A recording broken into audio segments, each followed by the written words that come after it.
Hello and good evening, everybody. Hope you're ready for more CBT. I've got my book, I've got my emotional support dog. So let's go, shall we? Let's get straight into it. Chapter 9, Overcoming Fear. As we saw in Chapter 2, if you try to avoid situations that make you feel anxious, this can breed a vicious cycle and can often leave you feeling that you're not progressing, not able to enjoy certain aspects of life. That is very true. I'm doing that right now, I should add. For example, if you ever fear of flying, this may lead you to feel anxious at the prospect and therefore avoid air travel. Very true. I'm not scared of air travel, luckily. This thought-feeling behaviour cycle is self-fulfilling and reinforcing and ultimately undermines your self-confidence in managing any such distress in the future. That is very true. That is how I got to where I am now. Ooh, we have a little thing. Oh. I shall read it out. Thought. I won't cope, it'll be too hard. I say that a lot. I don't say what I usually say is, I won't cope, I'll just screw it all up. That's what I say. I'll screw it all up. Not you, just me. Now that leads on to the feeling of fear. Because no one wants to be a screw up, well, I don't anyway. But that leads to the behaviour of avoiding. Now of course that brings you back to the thought of, I won't be able to cope, I'll just screw it all up. And back to the book. The only way to break this cycle is to put ourselves in the feared situation anyway. You really can't argue with that logic. At first, our anxiety may rise, but science tells us that it will always reach a plateau and then fall again, as illustrated opposite. If we continue to put ourselves in the same situation time and again, our anxiety will be less severe and for a lot sooner time after time. Look, see? As you can see, you have got, see? The first time, and the anxiety is up. Second time, it's go down and down and down. Reproduced from Sinclair and Michael. Fear and self-loathing in the city, a guide to keeping sane in the square mile. Okay. Right. That's one of the authors of this book. He done other books apparently. Graded exposure. Best way to overcome your anxiety in fear situations is to confront your anxiety in those situations gradually over time. It is important to start to confront more minor anxiety-provoking situations first, so you can build up your confidence for the more difficult situation. That is very true. Thoughts. Let me start again. Again, it is crucial that you challenge or distract any negative forces that arise, such as, I can't do this, I won't cope, I'll lose control. You should also practice breathing techniques, which we'll look at in chapter 10. I already do some breathing techniques. If you watch these videos, you'll probably see me do them.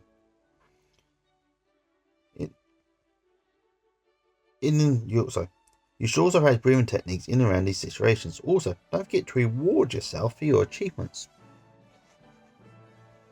That is good advice. Alright. Exercise 9.1. Conquering your fears.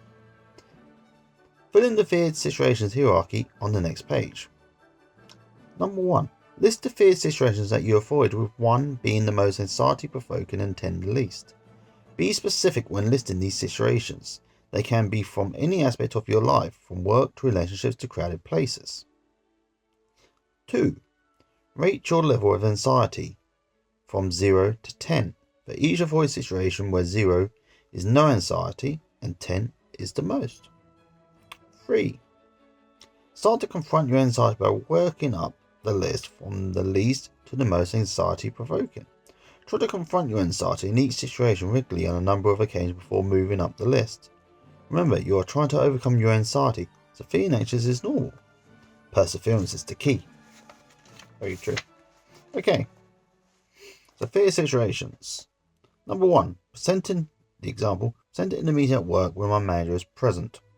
0 to 10. 9. I think that's pretty valid. Okay, for me. Talking to a stranger. Anxiety level. 8. I'll say that's pretty high. Number 3. Starting a new job. That freaking terrifies me, and good lord, I'm really orange. So fine. Ah, that's better. I am less orange now. Okay, number 3. Let's go back to it. Starting a new job. Terrifies me, I'll be honest with you. I'll make that a 9. 10 would be something like maybe fear of death or something. Okay, let's see if I can do some more. Things I fear. Number 4. I said talking to people. 2 hours later. I have fears.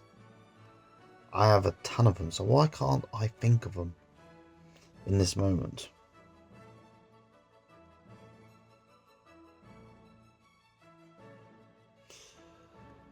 Excuse me, people. Tiredness beckons me, but I'm not going to stop now. Okay, let's have a think.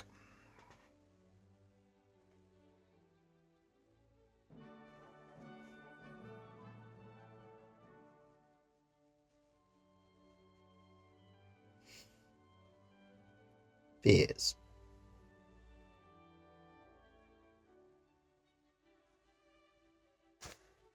Standing up for myself. That ain't saying I'm terrible at. Standing up for myself. I'm an absolute doormat. I'm a people pleaser. Whatever word or term analogy you want to use, that's me. Why do I do that? Because I just don't like to cause a fuss. I really don't. When it comes to strangers, I just don't care for the confrontation, and when it comes to people I know, I want them to like me. I'll put that in and a 9 as well. I really can't think of much else. There's probably other things I fear. I mean, snakes I fear. No offense to any snake lovers out there, but they terrify me. I'm not sure you can really put that in there because that's more of a phobia. These are more stupid fears I give myself. Like talking to strangers, you know, starting a new job, yada yada yada. Other things I fear. I don't know, I'm going to have to come back to this, I think.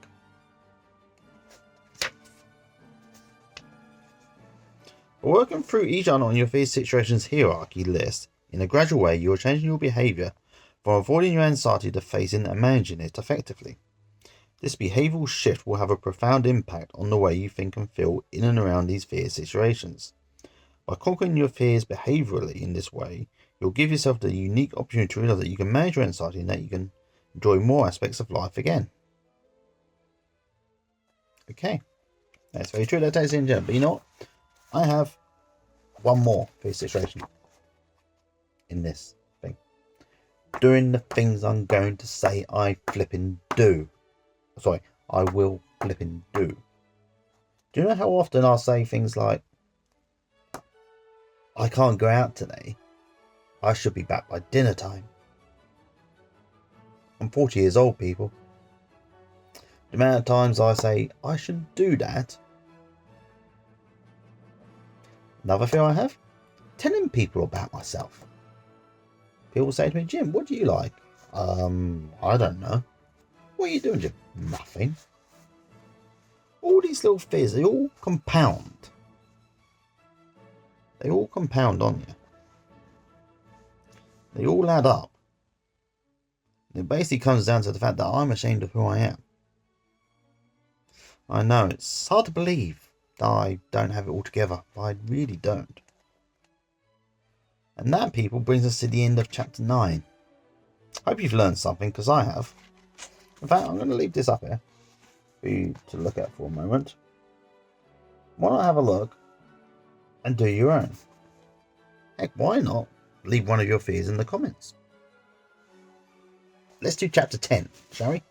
As chapter 9 was so short, and I know I said it's going to be one chapter video, but this is incredibly short, and I don't see the point in making it 2 videos, was otherwise a short chapter, so let's go, shall we? Chapter 10. Take a breath and relax. Just like making time for pleasant events, it is a necessity for our well-being to make time to relax. That is very true. Of course, it may be possible to kill 2 birds with one stone if your pleasant event is also something that helps you relax. For example, taking a long hot bath. I know a lot of people who like that.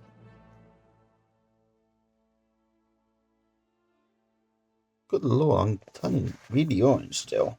See if I can fix this. Okay, that looks better. However, sometimes we may find our stress levels are so high that these supposedly relaxing activities don't seem to be doing the trick. Rather than enjoying the warm water and soapy bubbles, we may find ourselves lying in the bath going over all the things we still have to do. When this happens, it's clear our body and mind have forgotten how to relax. Therefore, we need to retrain them. Believe it or not, relaxation is actually a skill. It is something that can be practiced and learned. The more you practice, the more you will be able to relax deeply and quickly. Think about it, people. You know it's right. Benefits of relaxation. When incorporated into our daily routines, relaxation strategies are scientifically proved to minimize stress responses, boost your immune system, and create a profound sense of physical and emotional wellness. People who engage regularly in relaxation training usually experience the benefits opposite. Number 1.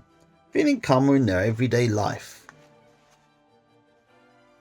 Number 2. Coping with stressful situations more effectively.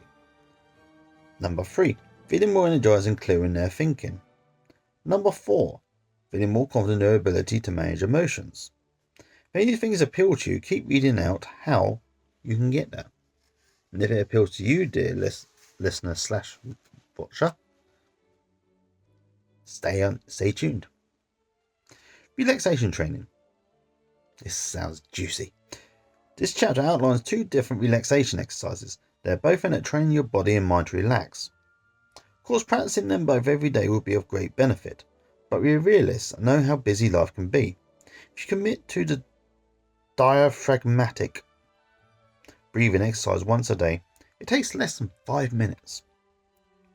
And the progressive muscle relaxation exercise once a week, you'll soon notice great benefits. Before engaging in any relaxation exercise, make sure it is safe to do so. You should only do this when you can give it your full attention. Example, not when driving, cooking, etc. And that makes total sense. And when you have not been using any alcohol or drugs. Fair point. Diaphragmatic breathing. Although we take breaths automatically, most of us aren't breathing correctly. Most of us breathe through our chest rather than through our diaphragm, which means we are taking shallower breaths. Secondly, many of us favour either inhaling or exhaling, meaning our breaths are not evenly spaced and we spend more time breathing in than out or vice versa.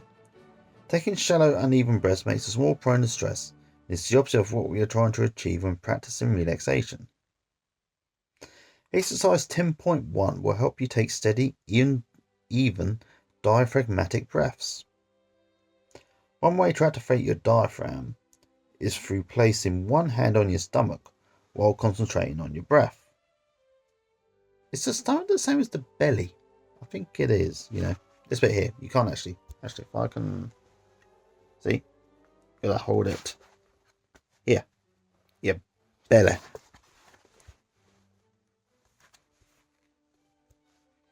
Right. Where was I?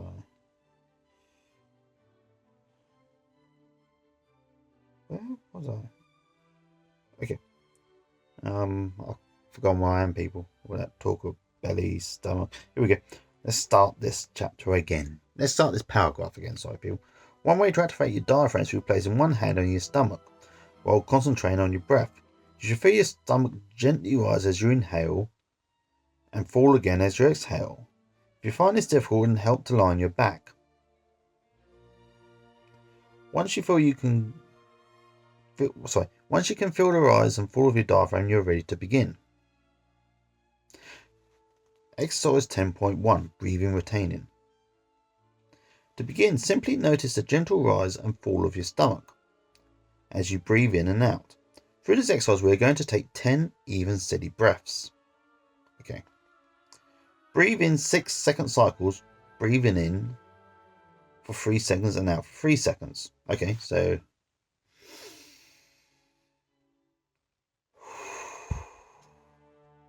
for roughly 3 seconds. Inhale through the nose, and exhale through the mouth. Okay, As you breathe out, think the word relax. Think the instruction below as you practice breathing.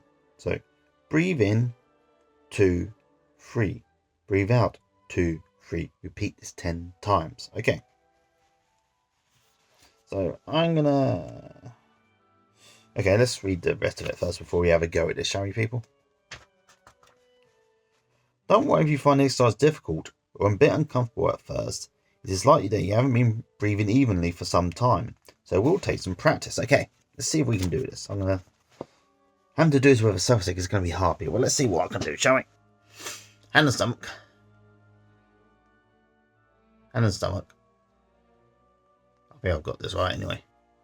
So, breathe in.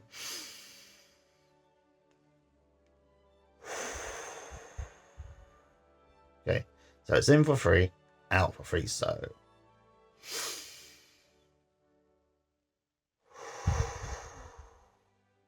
It's hard to breathe in for 3 seconds. And again.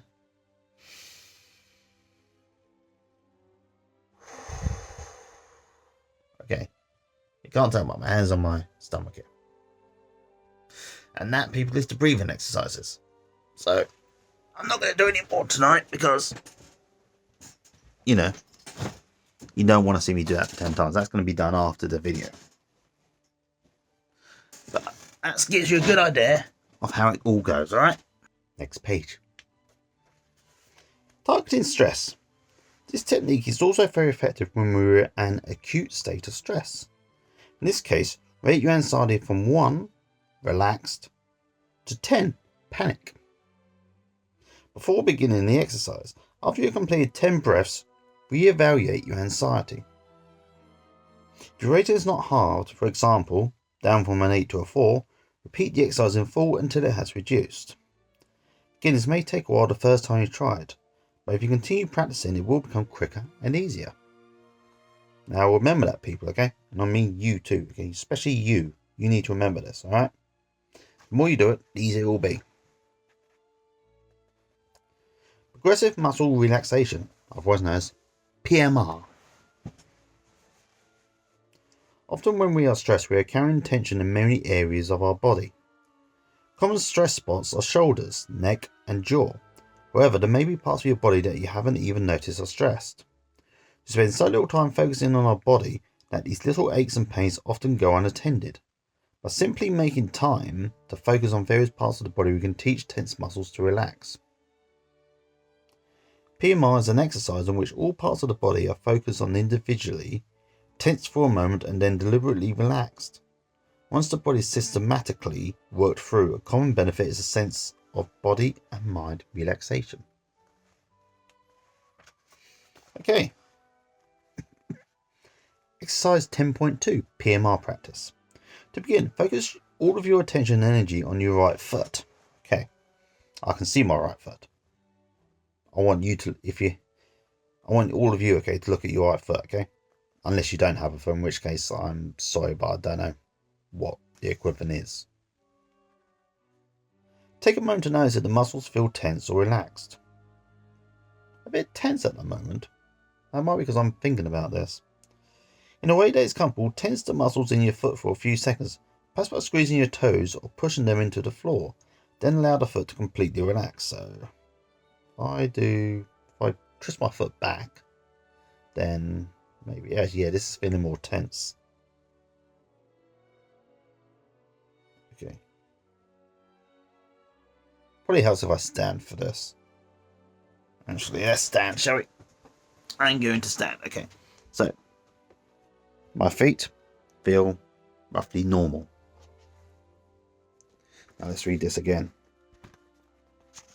Right. To begin, focus all your intention and energy on your right foot. Again, people, if one of you is missing your right foot, then I apologise. If you have a left foot, concentrate on that instead. If you don't have feet at all, then I'm sorry, but there's nothing I can do. Take a moment to notice the muscles feel tense or relaxed. They feel a bit tense because I'm just standing here straight and I know I'm about to do something. In a way that is comfortable, tense the muscles in your feet for a few seconds. Perhaps by squeezing your toes or pushing them into the floor. Okay, let's push the toes into the floor. So we'll do this for 1, 2, 3. Then allow the foot to completely relax. Okay. Feel the tension drain into the floor and notice that your foot feels heavy and relaxed. It does a bit actually. Okay. Okay, next page. Follow the same pattern for the rest of your body in the following order. Right foot, left calf, left thigh, right thigh, lower stomach, chest, left hand, left arm, right arm, lower back, shoulder blades, neck, head, mouth, / jaw, eyes. Okay, I'm going to do this after this, okay? So, just think for a moment, people, okay?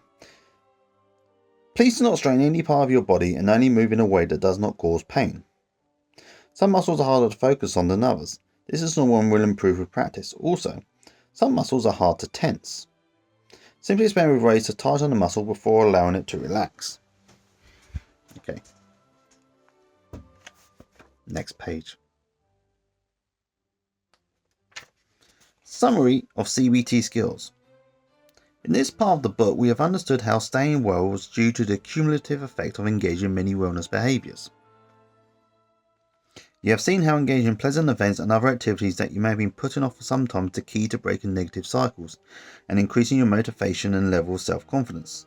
You have also realised that changing your behaviour to facing your anxiety and fear situations rather than avoiding it is the way to enjoy a more fulfilling life with a greater sense of self-confidence and well-being. Furthermore, you have practiced behavioural relaxation techniques such as breathing, retaining and progressive muscle relaxation, and realise that relaxation is a behavioural skill that reduces stress and increases your overall well-being. Part 4. What next?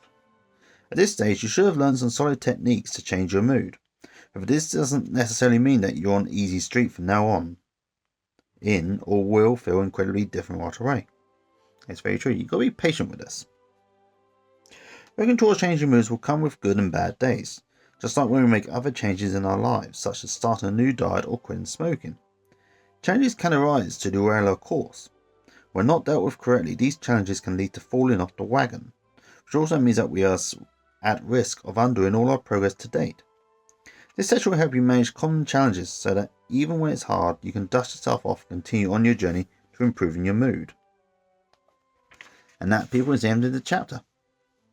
Now, I know this is a bit controversial doing 2 bits in one video, but considering the length and considering some of my other videos are a bit short, I think it's only fair I keep this a twofer.